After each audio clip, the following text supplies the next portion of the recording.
बात करना चाहूंगा सरदार शहर की।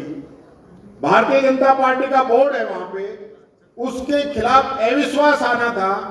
सारे पार्षद अविश्वास के खिलाफ वहां पहुंच गए कलेक्ट्रेट के अंदर, और चुनाव अधिकारी 11 बजे का समय लेकर 11:15 बजे जाके हॉस्पिटल के अंदर एडमिट हो गए। वो लोग पूरे दिन बैठे रहे, वापिस आ गए। अब 14 तारीख जुलाई की उसकी वापिस डेट दी ताकि ये वापिस तोड़फोड़ कर सके।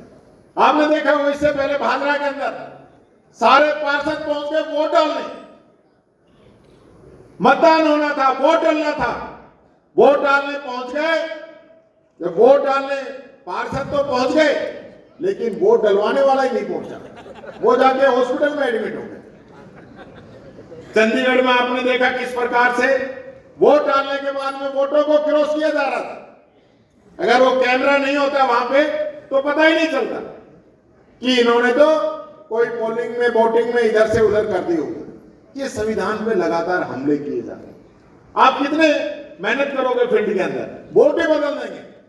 राहुल गांधी जी कितनी बार कह चुके हैं कि महाराष्ट्र के अंदर किस प्रकार से नए वोट जोड़ दिए गए, पता ही नहीं चल रहा। चुनाव आयोग बताने को तैयार नहीं। क्यों भाई, आप बता दीजिए ना कितने वोट काटे, कितने जोड़े। ये भारतीय जनता पार्टी का विधायक एसडीएम पे पिस्तौल तान देता है, अलग अलग मुकदमे दर्ज होते हैं। आज की तारीख में भी काफी मुकदमे चल रहे हैं, टोटल 27 मुकदमे उस आदमी पे दर्ज हैं। और वो आदमी एसीजेएम कोर्ट से हारता है, हाई कोर्ट से हारता है, सुप्रीम कोर्ट से हारता है, 8 साल की उसको सजा होती है। उसके बावजूद भी उसकी सदस्यता खत्म करने के लिए इनको 23 दिन लगते हैं। इस दौरान हम लोग राज्यपाल से मिले, डोटासरा जी, गहलोत साहब, सब लोगों ने प्रेस कॉन्फ्रेंस की, ट्वीट किए, जनता के बीच में गए। और 23वें दिन भी जब मैं हाई कोर्ट में चला गया, हाई कोर्ट के अंदर मेरी रिट मंजूर हो गई, उसी दिन इन्होंने उसको सस्पेंड करने का काम।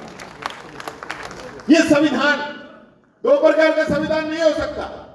आज क्या कर रहे हैं, आज भी उस विधायक को बचाने की कवायद चल रही है। राज्यपाल के सजा माफ करवाने के लिए एप्लीकेशन लगाई है। कल एक लेटर मैंने ट्वीट भी किया था, वायरल भी हो रहा है सब जगह। प्रशासन कह रहा है कि एक दिन में रिपोर्ट भेजिए इसकी। क्या रिपोर्ट भेजेंगे? जिस आदमी पे 27 मुकदमे दर्ज हो चुके हैं उसकी आप देखना, उसकी रिपोर्ट आएगी तो बहुत बड़ा आदमी, अच्छा आदमी, इसकी सजा तुरंत कम कर देंगे। और उस लेटर के आधार पर कैबिनेट की मीटिंग बुलाएंगे और कैबिनेट की मीटिंग ये सिफारिश करेगी पूरी कैबिनेट किसकी सजा को कम कर दिया जाए, और फिर वो सिफारिश राज्यपाल के भेजेंगे और राज्यपाल उस पर मोहर लगाएंगे। और इस प्रकार से ये संविधान का, कानून का दुरुपयोग करने का काम करें। विधानसभा चल रही थी, उससे पहले एक सरपंचों का सम्मेलन हो रहा, उसमें कह रहा कि मैंने नरेगा में इतने काम करा दिए कि दूसरे सरपंच मेरे से पूछने आते थे कि इतने काम कैसे कराते। मैंने कहा मुख्यमंत्री जी बुरा तो मत मानना, पर आप सरपंच थे जब तो नरेगा थी नहीं।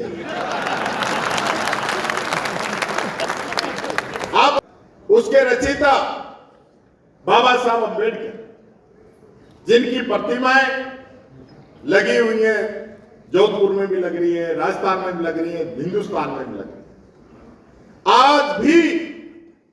आज भी लोगों की सोच, भारतीय जनता पार्टी के लोगों की सोच ये है कि आज उन मूर्तियों को खंडित किया जा रहा है।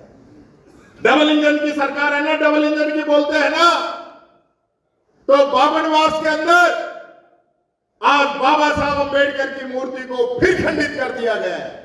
ये वो मूर्ति थी जिसको पहले खंडित किया था, उसकी जगह नई मूर्ति लगानी थी और रात को ही उस पर पेट्रोल डाल के उस मूर्ति को भी जलाने की कोशिश की।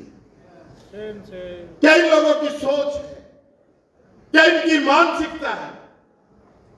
क्या इनका चरित्र है? आप लोग समझ सकते हैं।